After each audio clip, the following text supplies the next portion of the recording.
नमस्कार दोस्तों, स्वागत है आपका एक बार फिर से आपके अपने यूट्यूब चैनल में। क्या करेंगे, ए माइनस बी का होल स्क्वायर माइनस ए प्लस बी का होल स्क्वायर। आपको पता है ए माइनस बी का होल स्क्वायर माइनस ए माइनस बी का होल स्क्वायर होता है माइनस 4ab। यहाँ पे यानी कि 4gh माइनस का ये हो जाएगा और प्लस 4gh। सबको पता हो दो सर्कल है जिनका सेंटर पी और क्यू है, वो इंटरसेक्ट करते हैं दो पॉइंट सी और डी पे। ए बी टेंजेंट है दोनों सर्कल की, तो आपको बताना ए डी बी अगर 68 डिग्री हो तो ए सी बी कोण की वैल्यू ए डी बी यानी कि ये वाला कोण कितना डिग्री दिया गया, 68 डिग्री, राइट। तो आपको कौन सा कोण बताता है, ए सी बी कोण बताना, ठीक है। अगर मैं कहूं कि यहां से लेके इसको अगर मैं मिला देता हूं and if I want to draw this line, तो आप कहेंगे कि ए, मान लो इसका नाम सी जो दिया गया है, एसी वृत्त की जीवा है, राइट। एसी वृत्त की जीवा है। एसी अगर वृत्त की जीवा है तो हम कह सकते हैं अगर ये कोण थीटा है, यानी कि वृत्त की स्पर्श रेखा और वृत्त की जीवा के बीच का कोण अगर थीटा है तो वो उसके परिधि पे बनाए गए कोण के बराबर होगी, यानी कि ये वाला एंगल थीटा हो गया। कौन सा? रेड।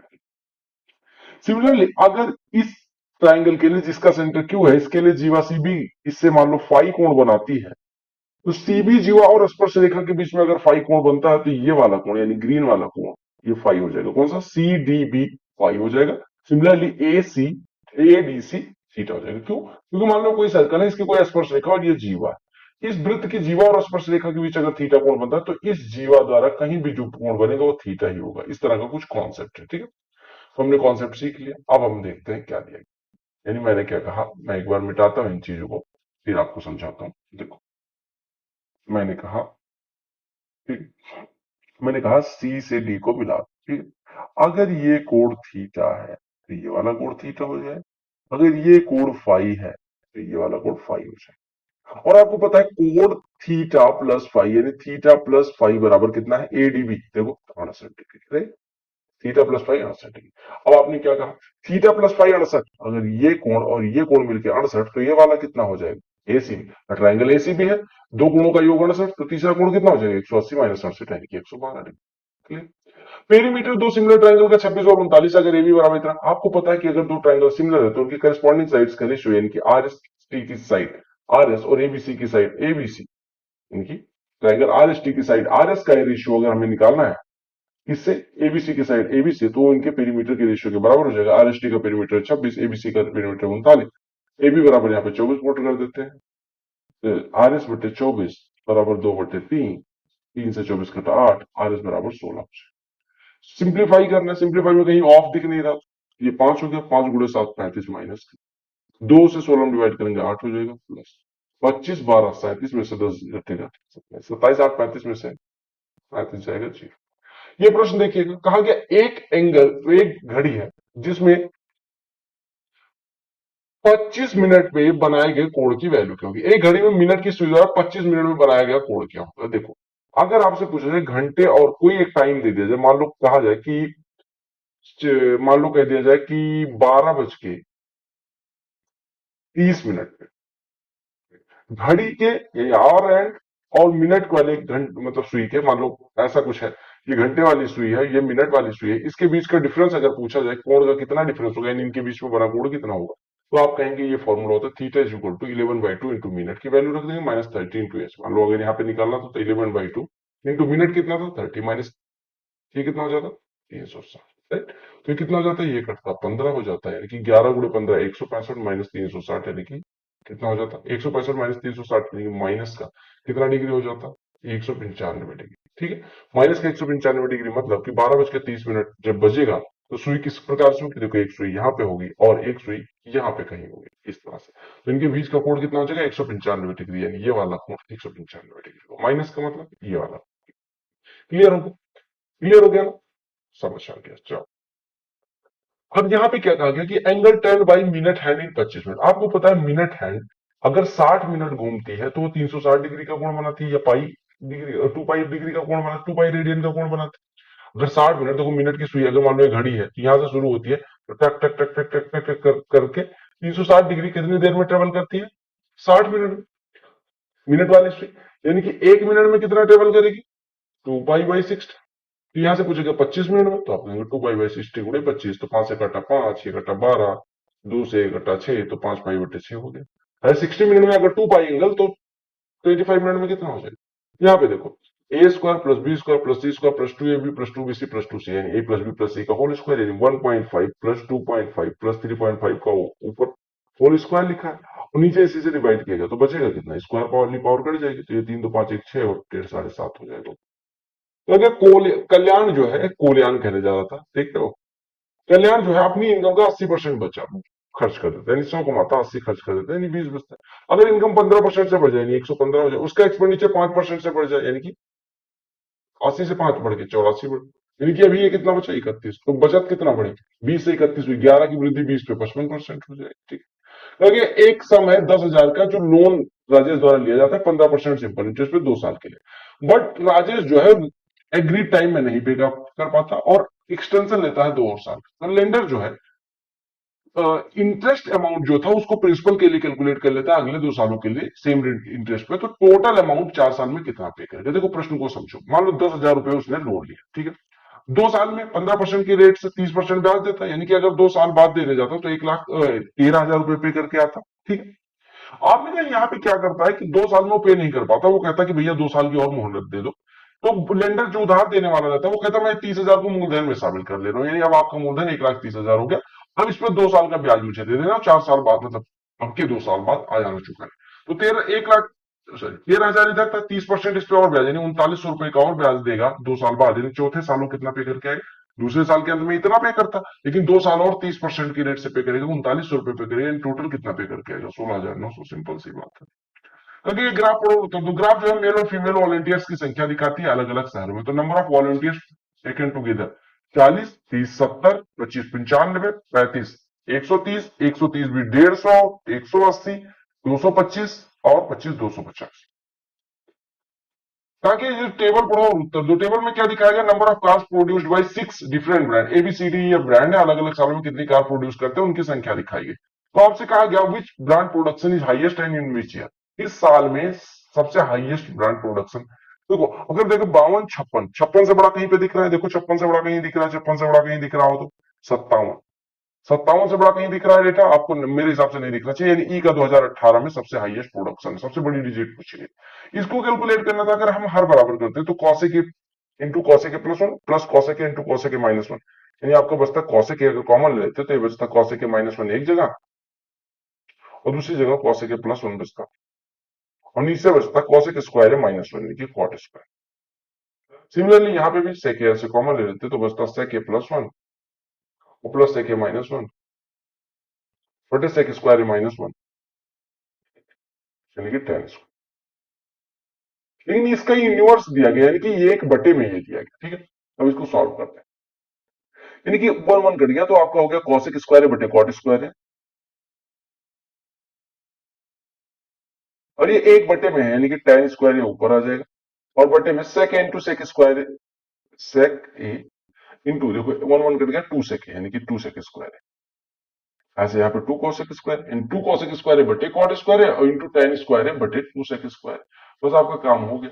आपने कहा ए बराबर 60 अंश है तो वैल्यू निकालो, ए बराबर 60 अंश है तो 2 कॉसेक स्क्वायर है, 2 गुणे कॉसेक 60 की वैल्यू 2 बटे रूट 3 का स्क्वायर 4 बटे 3 बटे में कॉट स्क्वायर है, कॉट 60 की वैल्यू आप कहेंगे 1 अपॉन रूट 3 तो उसका स्क्वायर 1 बटे 3 गुणे ऐसे ये 3 हो जाएगा बटे 2 सेक स्क्वायर है, सेक 60 की वैल्यू 2, 2 का स्क्वायर। तो आप इसको सॉल्व करो, 3 3 कट गया, 2 चौको 8 से 8 कट गया, आपका उत्तर आ जाएगा 3। वैल्यू पुट करके सीधे भी कर सकते थे मेरे हिसाब से। टारगेट कौन सा है जो एंगल किसी एक ट्राइंगल के एंगल्स को दिखाता है? अगर आप यहां देखोगे तो 170 ही हो रहा है, यानी कि एंगल्स का sum of all angles should be 180 degree. तो आप इससे अप्लाई कर लेना। मीन प्रोपोर्शन ए और बी का रूट ए बी होता है। 12.96 इसको लिखने के लिए आप यहाँ लिखो 1296 और इधर लिखो 16 और बटे में 10 के मतलब 1 के बाद 4 जीरो लगाओ, इसका वर्गमूल 100 हो जाएगा। 1296 गुणे 16 ये कितना लिखा है? 216 गुणे 6 और गुणे 16 ये तो लिखा है 216 गुणे 6 गुणे 16।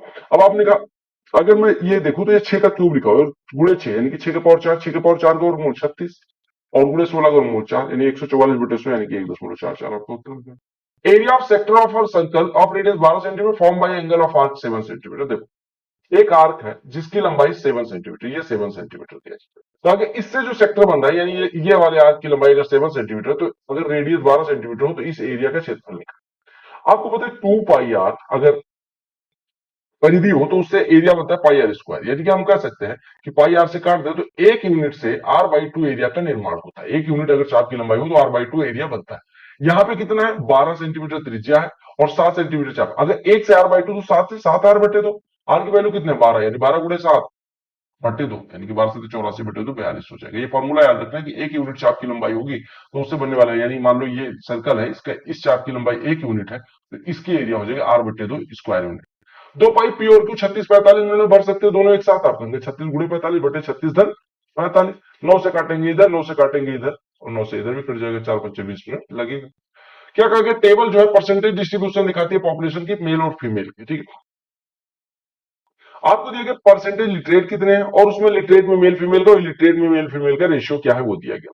तो कहा गया if the illiterate male population of state A इतना 5 लाख, तो आपको टोटल पॉपुलेशन स्टेट की बतानी, लिटरेट मेल।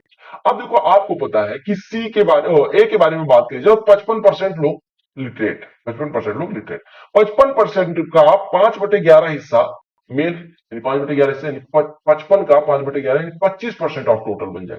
तो अगर 100 टोटल जनसंख्या होती है तो 55 इसका 55 लोग ऐसे होते हैं जो लिटरेट होते हैं, 55 में 5/11 मेल होते हैं, यानी कि 25 लोग मेल होते हैं, यानी 25% में से। तो इसका 25% आपसे पूछा गया, ये सॉरी इसका 25% दिया गया, यानी कि लिटरेट मेल की संख्या 25% बराबर अगर इतना है तो 1% बराबर कितना हो जाएगा, आप कहेंगे 2 के बाद 4 जीरो, अगर 1% इतना है तो 100% इसके बाद और 2 जीरो लगा दो, यानी कि 2 के बाद 6 जीरो है। एक डिसऑनेस्ट फ्रूट सेलर है जो 20% प्रॉफिट के बाद, ठीक है, 950 ग्राम बेचता है, तो आपका ओवरऑल प्रॉफिट देखो, एक प्रॉफिट तो वो कॉस्ट प्राइस में 20% ज्यादा बढ़ा के लेता है, साथ ही साथ वो 50 ग्राम की बेईमानी करता है। 50 ग्राम की बेईमानी करने का मतलब 950 बेचता है, यानी एक्स की बेईमानी करके कितना बेचता है। अगर आपको कहा जाए कि कम वजन तोलता है, इसका मतलब एक्स ग्राम कम अगर तोले तो उसका प्रॉफिट परसेंटेज कितना हो जाएगा, एक्स बटे 1000 - 6 इंटू 100, 50/950 गुणे 100 इधर हो जाएगा, ये कटा यानी 5 से ये कट गया 19, यानी 100/19% का इधर। तो आपने कहा ओवरऑल प्रॉफिट कितना हो जाएगा 20%, और 100/19 का रिजल्टेंट आप कहेंगे 20, आप कहेंगे 20 प्लस 100/19 प्लस 20 गुणे 100/19/100, यानी कि 20/19 ये हो जाएगा। तो आपने कहा 20 और प्लस 100/19 20/19 120/19, 19 से काटोगे 19 गुणे 20 कितना हो जाएगा 380, 380 और 120 500, 500/19% का उसका ओवरऑल प्रॉफिट हो जाएगा। या आप ऐसे कह सकते थे, देखो एक तो ये बेसिक मेथड हो गया, दूसरा मेथड क्या कहते हैं कि 100 का खरीदा तो 120 का बेचता, लेकिन 100 में उसने खरीदा 100 ग्राम था और बेच रहा है 95 ग्राम, यानी 1 ग्राम का क्रय मूल्य तो एक है, विक्रय मूल्य 120/95, या हम कहें 24/19, यानी कि जो चीज 19 की खरीदी गई वो 24 की बेची गई, यानी प्रॉफिट 5 का कितने पे 19 पे, परसेंटेज में 500/19। तो आपको जो मेथड सही लगेगी उससे कर ले। अगले प्रश्न में क्या कहा गया, कहा गया 2 बिस्किट है, एक चॉकलेट है जिसका कॉस्ट 69 रुपए है, यानी कि 2 बिस्किट उठाएं और एक चॉकलेट उठाएं तो इसका कॉस्ट 69 रुपए है, ठीक है। अगर 2 चॉकलेट और 3 कप ऑफ कॉफी जो उठाएं तो इसका कॉस्ट 129 रुपए है।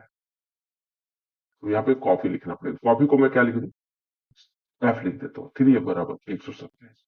अगर 3 बिस्किट, 4 चॉकलेट और 2 कॉफी का क्रय मूल्य 229 रुपए है, ठीक है। तो आपसे कहा गया कि total cost of 5 biscuit, 5 coffee और इतना, ठीक है। देखो वैसे तो ये है कि सिस्टम बिठा दो कि कहां कहां सिस्टम सेट हो रहा है, लेकिन मैं कहूंगा सिस्टम बिठाने में न जाओ। आप क्या काम करो, पहले कहीं पे किसी को गायब करते हैं, यहां से सी गायब करते हैं दोनों जगह से, मतलब इन दोनों को सॉल्व करके सी गायब कर लेते हैं। तो सी गायब करने के लिए इक्वेशन 1 में 2 से गुणा करके और सेकंड को घटा देंगे, यानी इक्वेशन 1 में 2 से गुणा करके। सिमिलरली इन दोनों में से गायब करने के लिए इक्वेशन 2 में 2 से गुणा करके और तीसरे को घटा लेंगे, तो हमारे 2 इक्वेशन। अगर इक्वेशन 1 में 2 से मल्टीप्लाई करके दूसरे को घटाएं तो यहां से 4b प्लस 2c, और इससे 2c घटेगा तो ये बचेगा 4b minus 3f is equal to 138 में से 27 घटेगा, ये 11 बचेगा। सेकंड में फिर से 2 से गुणा करते हैं, यानी 4c प्लस 6f, और इसमें से 3b plus 4c plus 2f घटाएंगे तो 6f माइनस 2f, यानी कि 4f। यहाँ पे आपको बी वाला टर्म तो दिखेगा नहीं, यानी कि 3b बचेगा, और ये बराबर कितना हो जाएगा 2 गुणे तो 254 हो जाएगा, 254 में से 229 घटेगा तो 25 हो जाएगा। इन दोनों को सॉल्व कर लेते हैं और किसकी वैल्यू निकाल लेते हैं, इन दोनों को सॉल्व करके हम बी और एफ की वैल्यू निकाल लेते हैं। तो अगर मैं इसमें 3 से गुणा कर दूं और इसमें 4 से गुणा करके जोड़ दूं तो -9f और प्लस 16f यानी 7f इज इक्वल टू कितना हो जाएगा 35 और 100 133, यानी कि एफ की वैल्यू कितनी हो जाएगी 19। एफ की वैल्यू मैं यहां पे रख दूं तो 4b -57 बराबर 11 यानी 4b बराबर 68 यानी बी की वैल्यू कितनी हो जाएगी 70। और बी की वैल्यू अगर मैं 17 यहां रख दूं 34 प्लस सी बराबर 69 यानी कि सी की वैल्यू कितनी हो जाएगी 35। अब आपको जोड़ के 5 से गुणा कर देना तो 17 19 36 36 और 35 71 71 अगर एक कॉफी एक बिस्किट और एक चॉकलेट का मूल्य है तो 5 चॉकलेट 5 बिस्किट और 5 कॉफी के मग का मूल्य कितना हो जाएगा 355।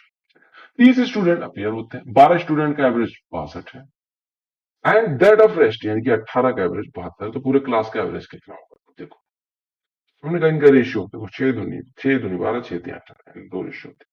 हम इन दोनों का डिफरेंस लेते हैं 10 भाई, दोनों रेशियो जोड़ते हैं यानी कि 10 जो एक्चुअल है वो 5 रेशियो के बराबर है यानी कि 1 रेशियो बराबर 2 तो 2 रेशियो के लिए अगर 1 रेशियो बराबर 2 तो 2 रेशियो 4 यानी 72 में से कुछ घटाया गया 4 है यहाँ। या आप कह सकते थे कि अगर 1 रेशियो बराबर 2 तो 3 रेशियो बराबर 6 यानी 62 में कुछ जोड़ा गया, 62 में 6 जोड़ा गया यानी किसी में से 62 को घटाया गया तो 6 आया। लेकिन यहाँ पे कितना आना चाहिए मिक्सचर एलिगेशन से करना। एनी मैन्युफैक्चरर अनाउंसेस अ ट्रेड डिस्काउंट 30% डीलर्स, अगर डीलर 6 स्मार्टफोन खरीदता है 25,000 रुपए वाला तो उसका टोटल डिस्काउंट कितना, 25 वाला 6 फोन खरीदेगा 1.5 लाख, 1.5 लाख में 30% डिस्काउंट यानी 45,000 का डिस्काउंट। एम बराबर, ये अच्छा प्रश्न देखते हैं, एम बराबर ए से के बराबर वाई बराबर बीटा एन है तो आपको इसकी वैल्यू निकालनी। देखो बी स्क्वायर एम स्क्वायर की बात करें, b square A square sec square a हो गया minus a square y square A square B square tan square a हो गया plus a square y square बटे बी स्क्वायर एम स्क्वायर। अब अगर ए स्क्वायर वाई स्क्वायर करें तो a square B square tan square है बचे, बटे बी स्क्वायर एम स्क्वायर यानी बी स्क्वायर ए स्क्वायर सेक स्क्वायर है बचेगा और प्लस कॉस स्क्वायर है बचेगा। कुछ नहीं था इस प्रश्न में। अच्छा प्रश्न कहने का मतलब A square B square common ले लो तो बचेगा sec square minus tan square है यानी कि बी स्क्वायर ए स्क्वायर होगा। A square B square cut गया, टेन स्क्वायर है बटे सेक स्क्वायर है कितना होता है आपने कहा बी, टेन स्क्वायर है बटे सेक स्क्वायर है हमेशा होता है साइन स्क्वायर है, ये तो और प्लस कॉस स्क्वायर, ये वन हो गया तो B square plus a square B square A square plus one. ये जो टेबल है वो परसेंटेज पॉपुलेशन दिखाती है कि बिलो पॉवर्टी लाइन के नीचे कितने, बीपीएल में मेल फीमेल का रेशियो एपीएल में मेल फीमेल का रेशियो दिखाया गया। तो पॉपुलेशन क्यू और एस की 14,700 है, क्यू और एस दोनों की 14,700 14,700 है। What is total number of males below poverty line in these state, male की संख्या बिलो पॉवर्टी लाइन में कितने कितने। देखो पहले 19% इसका निकालते हैं, क्यू में 19% है बीपीएल वाले, 19% में 2/7 हिस्सा 19 का 2/7 हिस्सा कितना परसेंट हो जाएगा ऐसे मेल की संख्या जो क्यू स्टेट से हैं और बीपीएल के नीचे। सिमिलरली एस के लिए बात करूं तो 15 टोटल बीपीएल से नीचे हैं, ठीक है, उसमें से 1/7 हिस्सा यानी 15/7% ऐसे हो जाएंगे जो स्टेट एस से हैं और क्या है बीपीएल से नीचे है मेल। दोनों की संख्या का जो योग, चूंकि जनसंख्या इनकी दोनों की जनसंख्या बराबर है तो मैं इसका वैल्यू कैलकुलेट करके इसका वैल्यू कैलकुलेट करके जोड़ू, या फिर दोनों परसेंटेज को जोड़ के और फिर उसकी उतना परसेंट किसका निकाल दू 14,700। तो 19 दूना 38 और 15 कितना हो गया 53 यानी 53/7% यानी 53/700 गुड़े 14,700 यही निकाला, ये दो जीरो कटा ये तो जीरो हुआ, 7 से कटे 21 हुआ, 21 गुड़े 50 1050 होता 63 जोड़ देंगे 1113 हो जाएगा। रिमाइंडर निकालना है, देखो आपको मैं बताऊं कि p के पावर n बटे p प्लस वन, तो आप हमेशा कहेंगे यहाँ पे क्या बचता है -1 पावर, ठीक है, अगर p प्लस वन से p में डिवाइड करें p पावर n में तो माइनस p प्लस वन से p को डिवाइड करेंगे -1 आएगा उसके पावर n लगा देंगे। या अगर मैं कहूं कि p प्लस वन को p से डिवाइड करें और रिमाइंडर पूछा जाए तो आप कहेंगे 1 के पावर n हमेशा। तो यहाँ से 17 के पावर 13 को 18 से डिवाइड करेंगे रिमाइंडर -1 के पावर 13, -21 में 8 से डिवाइड 18 से डिवाइड करेंगे रिमाइंडर 3 है, -1 के पावर 13 यानी -1 रिमाइंडर और -3 तीन अलग रखना, ये रिमाइंडर मतलब ये नहीं कि -4 हो जाए। अब देखो 18 में से अगर ये आप ऐसे सॉल्व भी कर सकते हैं, देखो -1 के पावर 13 रिमाइंडर -1 ये -3 यानी कि रिमाइंडर -4 हुआ, -4 का मतलब हो गया 18 -4 14 ऐसे कह सकते हैं। या फिर आप ऐसे कहते हैं, देखो आप कह रहे हैं कि 17 की पावर 13 इसको 18 से डिवाइड करें -21/18 से रिमाइंडर निकाल, यहां से रिमाइंडर निकालते हैं तो कितना है -1, यहां से रिमाइंडर निकालेंगे -3। अब आप कह रहे हैं 18 -1 यहाँ पे रिमाइंडर -1 होने का मतलब कि 18 से 1 कम यानी कि 17 में से 3 घटा देते तो 14 ऐसे भी रिमाइंडर आ जाता है, ठीक है।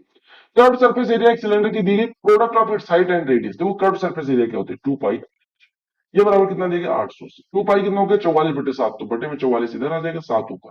तो यहाँ से आर इंटू एच निकालना था कि रेडियस और हाइट का रेशियो, तो ये हो जाएगा मल्टीप्लीकेशन, यानी कि 20 सत्ते 140 सेंटीमीटर स्क्वायर हो जाएगा। अगले प्रश्न में कहा गया एक बोटमैन जो है वो 30 किलोमीटर जाता है और वापस आता है 14 से। अब आपको पता है कि अगर 30 किलोमीटर गया डाउन स्ट्रीम है तो आएगा अप स्ट्रीम, यानी कि 30 किलोमीटर डाउन स्ट्रीम गया, 30 किलोमीटर अप स्ट्रीम आया तो 14।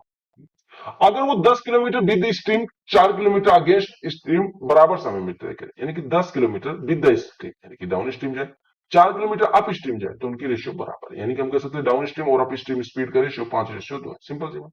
तो डाउन स्ट्रीम स्पीड अगर मैं 5x मानूं तो ये कितना हो जाएगा 6/x, up stream speed 2x मानना पड़ेगा, यानी कि ये कितना हो जाएगा 15/x। ये बराबर कितना हो गया 14, यानी कि 21/x बराबर 14, यानी x बराबर 21/14, यानी 3/2 हो गया। तो आपको क्या निकालना, धारा की गति ज्ञात करनी है, तो यहाँ से डाउन स्ट्रीम स्पीड कितनी होगी 5x, अप स्ट्रीम स्पीड कितनी होगी 2x। वो स्ट्रीम की स्पीड क्या होती है, स्ट्रीम की स्पीड हमेशा होती है down stream minus up stream बटे 2, यानी कि 3x/2। देखो डाउन स्ट्रीम 5x है, अप स्ट्रीम 2x है, तो अगर धारा की दिशा निकालनी है, धारा की चाल निकालनी है, तो आप कहेंगे डाउन स्ट्रीम स्पीड यानी कि धारा की दिशा में चाल माइनस धारा की विरुद्ध चाल बटे 2, यानी 3x/2। एक्स की वैल्यू 3/2 पुट कर देते हैं, 3/2 गुणे 3/2, 3/2 ये वाला एक्स की वैल्यू 3/2 यानी 9/4 यानी 2.25 किलोमीटर प्रति घंटे।